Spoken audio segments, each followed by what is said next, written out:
Previously. And we see android workers going everywhere. Hello friends and welcome. We are back to the PvP showdown between IR and Bork.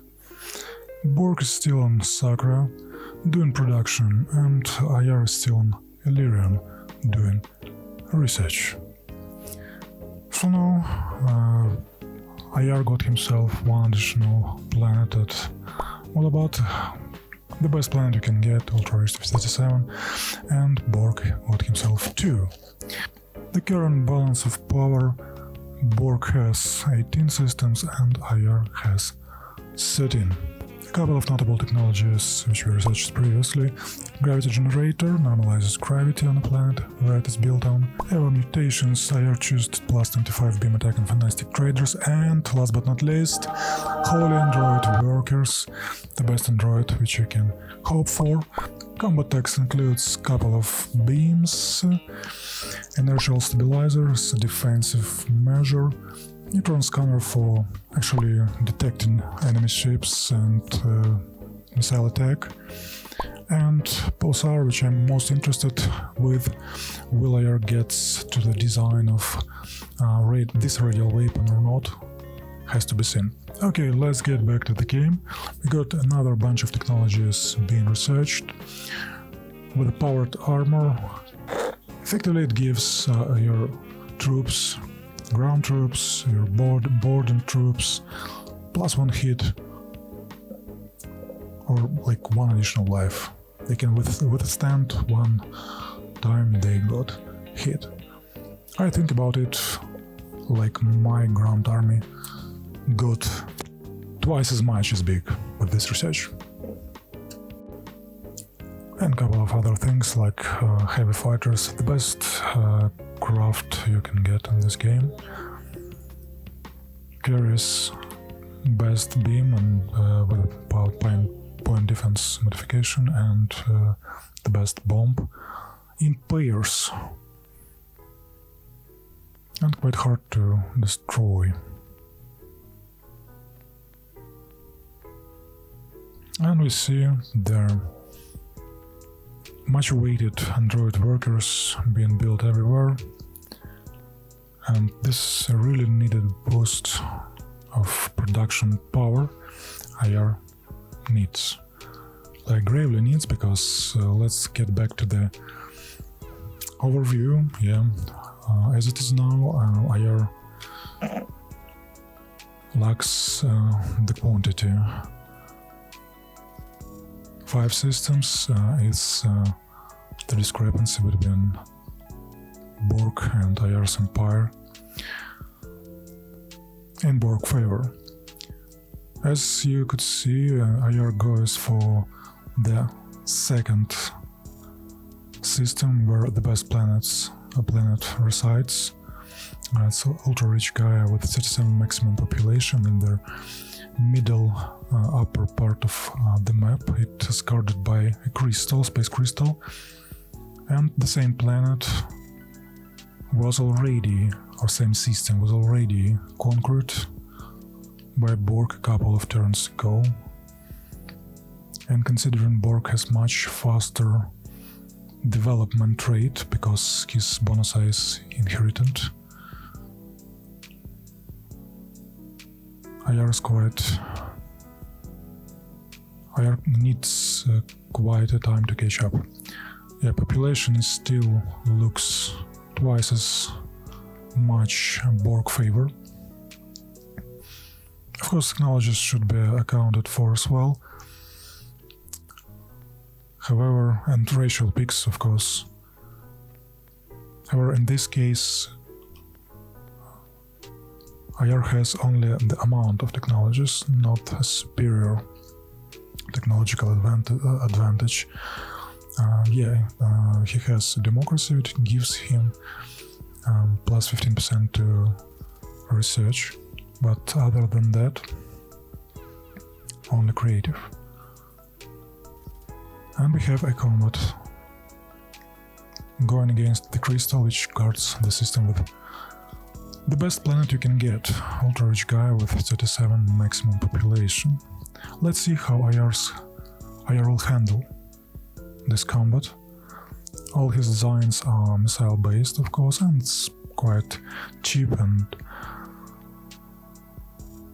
readily available power, which allows you to makes things done in the any stages of the game against AI position, and monsters is in AI position. Against humans, not so much, because humans have all their arsenal of tricks and ways to deal with missiles in their disposal. Okay, so IR sets up one missile in the front, because Space Crystal has compressor, spatial compressor, which will automatically go off against that first missile, and with this, without any major problems, the Space Crystal destroyed. And we have additional batch of research. There you can see battle pods in great. Let's hold a minute. Okay, so Robotic Factory, and it's bought immediately. Why it's like this? Robotic Factory will give 20 production on the ultra-rich system, even if you don't have anything on production there. So IR just buys this straight up, just to have this colony going as fast as possible. And this is a great move, actually. So let's get back to the research IR had. So he got battle pods, increases the amount of space any ships have, just to crown their additional weapons, specials, etc. by 17%. In the original, actually, it gives 50%, how overpowered it is in the original. This modification is 17%. It resides with a recyclotron. Great building to have, because it gives pretty much a production, free production after you build it, which doesn't count towards pollution. It's really great for any race, even tolerant race it's great for, but not as great as anyone else who needs to deal with pollution, and it's a big deal. Because after some point, even with all the research, you may not have pollution-free planets on those powerhouses. Of course, if you're not, for some reason, get deep waste core, or how it's called, which the built-in which reduces pollution to zero, but you need to build it first, and it's quite costly, and it resides in the same fields as many other interesting tech. As you can see, droids going around, they speed up production immensely. So even when you transfer them to those great ultra-rich planets, it is worth it. So yeah, getting back to the situation, even though IR has 50% to research, the sheer amount of population Bork has, which is almost twice as much, I feel. Maybe not twice, maybe like 1.7,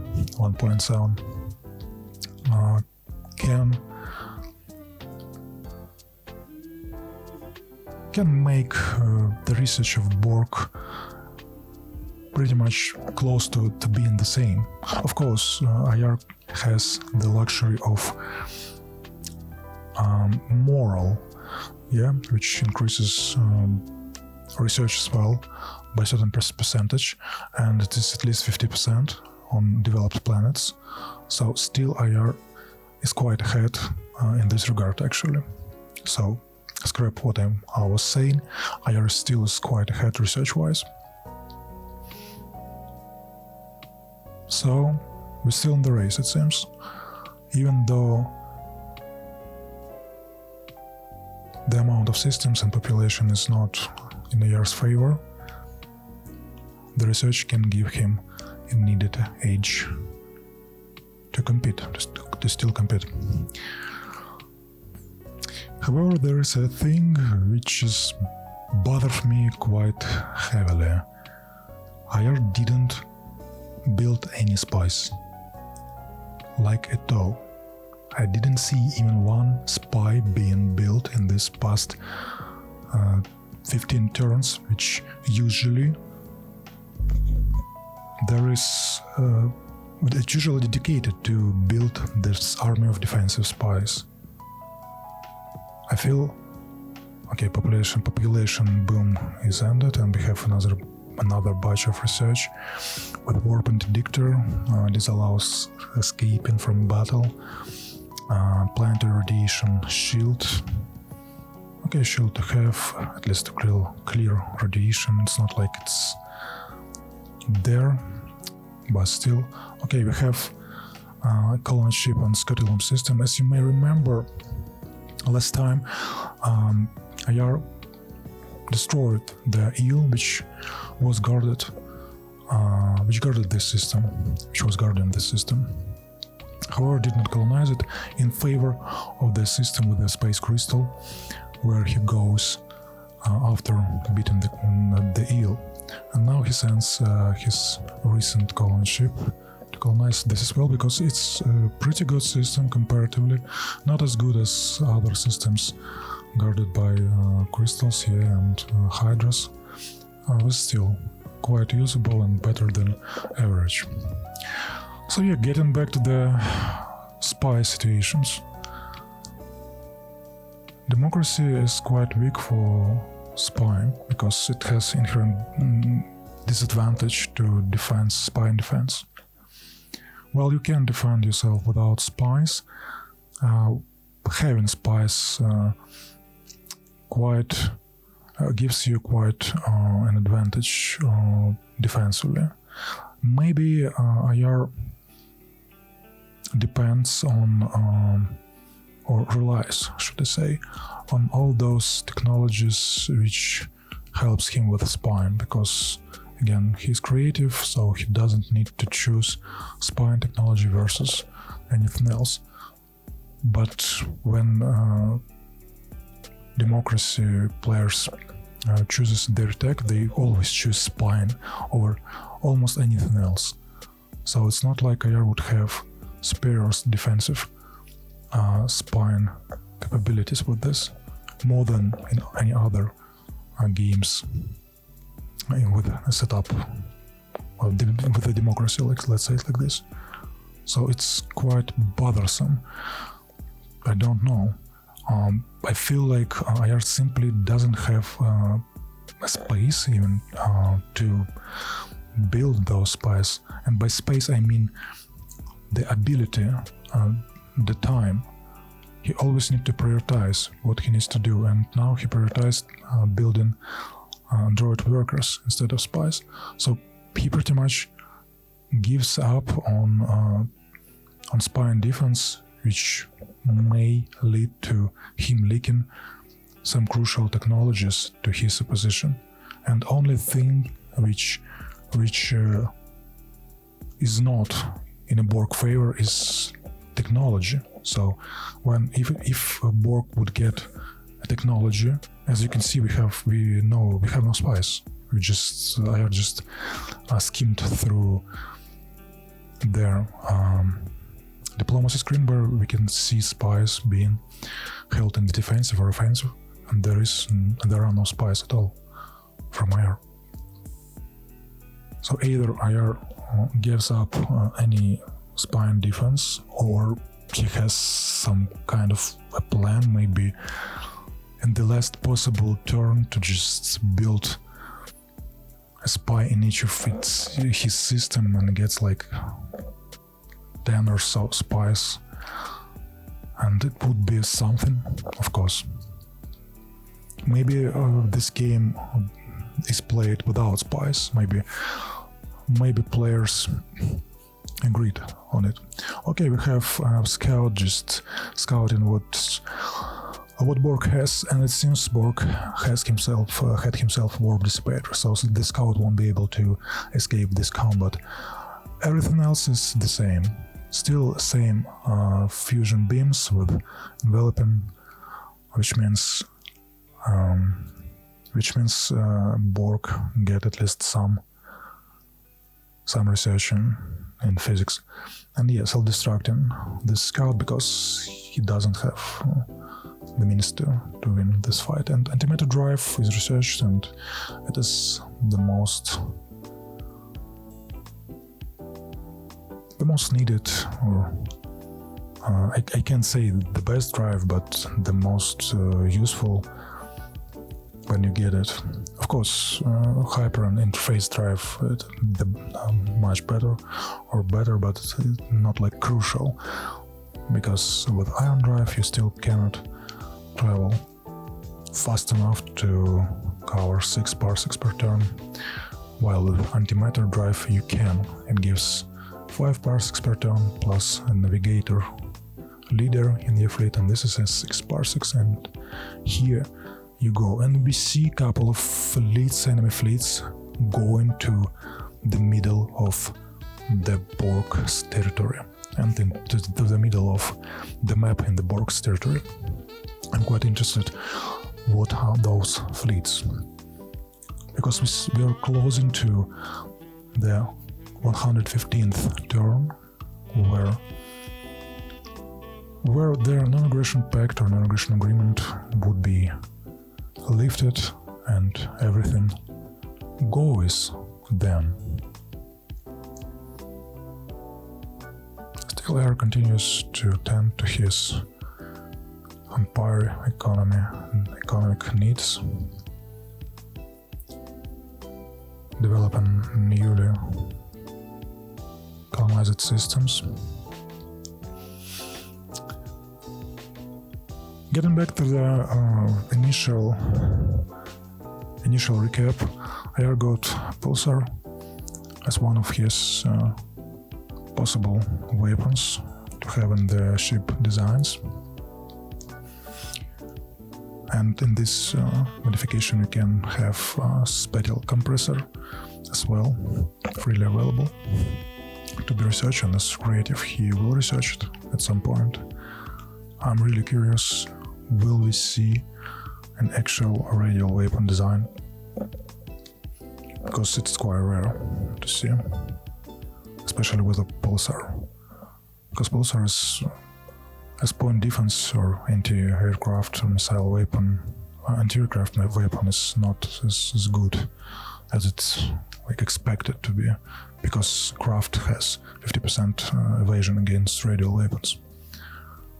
Maybe a spatial compressor would be used, because it bypasses all shields or all armor and goes to the structure, and it has outfire, so when fighters or missiles comes too close, it will outfire, trying to destroy those to defend its mothership.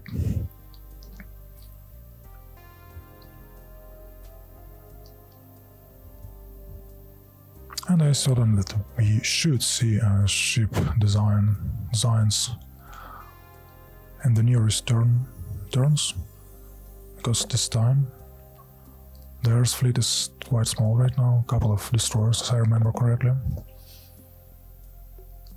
And in a couple of turns he needs to have at least some. Or, of course, as always, there is a tried and true strategy of turtling, because creative has every possible defensive building there are.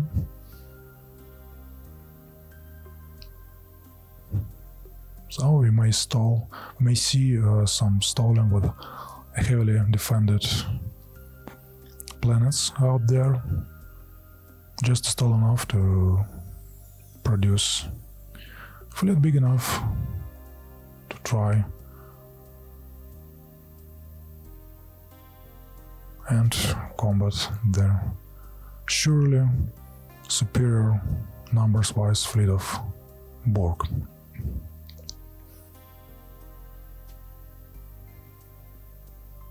Okay, buying Android workers and those lucrative DApp system, and its frontier system as well. Okay, going with the colony ship to Mariner system. quite a mediocre system to have, but still this frontier system is you should your needs to develop it to not allow his opponent to get the outpost ship there and to continue forward, to get a foothold there. Okay, Stargate, great research to have, allows you to move 4 parsecs faster between your systems. With a antimatter drive, it's 9 parsecs per turn, with a hero 10 parsecs per turn, so you can pretty much jump from one half of a galaxy to the other inside your empire, between your systems, between your planet systems.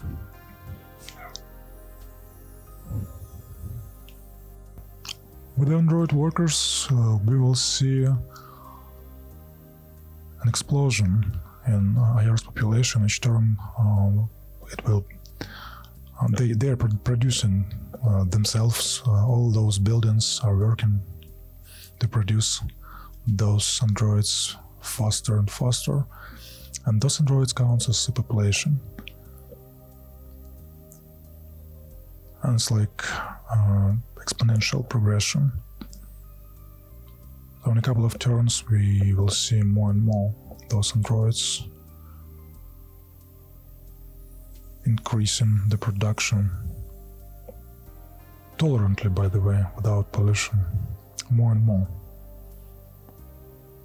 However, IR has only a handful of turns.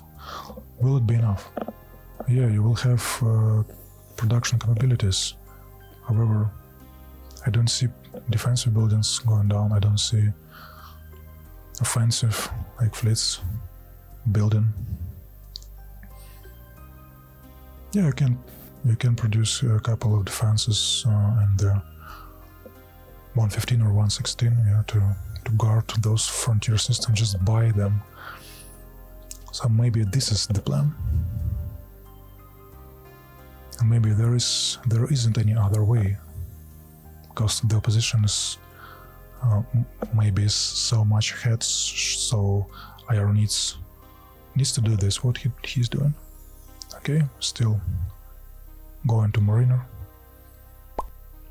And let's see what's going on. We have 3 destroyers. Bork has 2 battleships going to the middle of his side of the map, and 4 transports.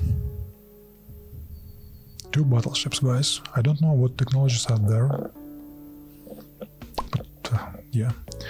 Map-wise, we have 10 or 9 parsec between 5555 and Hold It, 6 parsecs between Rehab and 003, and 6 parsecs or so between 888 and Diab and almost undeveloped systems.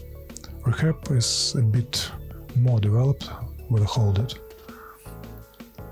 The most probable scenario is going to the wings, and to attack Diab or Rehab, or maybe Headstrong to hold it with extended fuel tanks, or maybe if it's 9 parsecs only and Bork has proper fuel cells technology, he can get there. But for this he needs to give up atmospheric renewer, and I doubt that he did that. However, we may be surprised if actually he did, because with extended fuel tanks, tax is still in IR's favor. Even with extended fuel tanks, if it's 9 or more, and and population continues to gap of population continues to close up, or starts to close up with androids. Not as fast as IR would like, I feel. However, it still goes up for IR. So yeah, even though let me continue the thought which I tried to think, to convey. Even with the extended fuel tanks, which may be installed on those battleships, they can only travel 8 parsec, and they believe there is at least 9 or even 10. So it won't help even with a deuterium fuel cell. So Bork needs iridium fuel cells to be able to travel that fast, that far. And with this again, iridium fuel cells resides with atmospheric renewer, this pollution-reducing tech, one of the best, or like middle hand, or whatever it is called, reduces pollution by 4 times the building, yeah. And for production race, this is quite crucial to have. So I doubted that Bork did those, and he congregates his forces in the middle of his empire just like preparation, just showing that he can move either way, either at the left wing, flanking to the left from the left side, or to the right or to the bottom, yeah, wing flanking from there. Right, from bottom side. Maybe it is the plan, because by the speed of those Bork's fleet, he doesn't have jump gate right now, and maybe he even doesn't have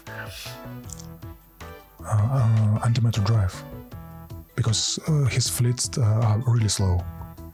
If you look at ETA, there is 2 turns while those ships almost close, almost near the planet. Okay, guys, we're close to the 30-minute mark, so it will be at the end for today's episode. Please feel free to tune in to the next one. Check the Discord, all the links in the description, and have a nice day. Bye bye.